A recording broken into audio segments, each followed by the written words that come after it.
Cette partie vous montrera comment fixer la brosse à la balayeuse. Prenez d'abord des ensembles de brosses pièces 9. Remarquez que chacun présente un dispositif de retenue de brosse marqué à l'encre rouge ou noire. Déposez à plat les ensembles de brosses côte à côte, de manière à ce que les dispositifs de retenue de brosse soient au centre, le dispositif rouge placé à droite et le noir à gauche.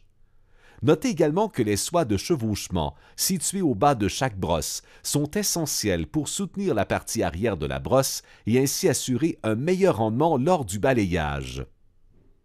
Fixez maintenant l'ensemble de brosses avec le dispositif de retenue de brosse rouge à l'extrémité droite de l'arbre de la brosse au moyen de deux boulons hexagonaux de 1/4 par 1 pouce, pièce G, que vous allez fixer avec des écrous nylock de 1/4 de pouce, pièce I.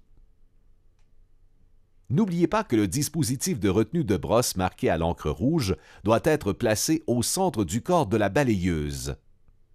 Fixez bien les écrous nylock à l'aide d'une clé pour tenir le boulon immobile et d'une autre clé pour serrer l'écrou.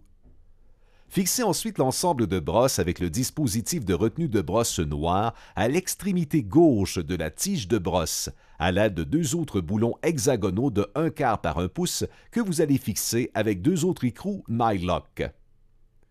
Le dispositif de retenue de brosse marqué à l'encre noire doit être orienté au centre de la balayeuse. Serrez bien les écrous nylock de la même façon que pour la première brosse. Vous pouvez maintenant tourner une roue pour faire tourner la brosse et ainsi vérifier leur mouvement. Les soies de chevauchement doivent se trouver sur la partie arrière de la brosse lors de sa rotation. Effectuez des réglages s'il y a lieu. Dans la partie suivante, nous vous montrerons comment fixer les tubes d'attelage et la courroie de réglage de hauteur à l'ensemble.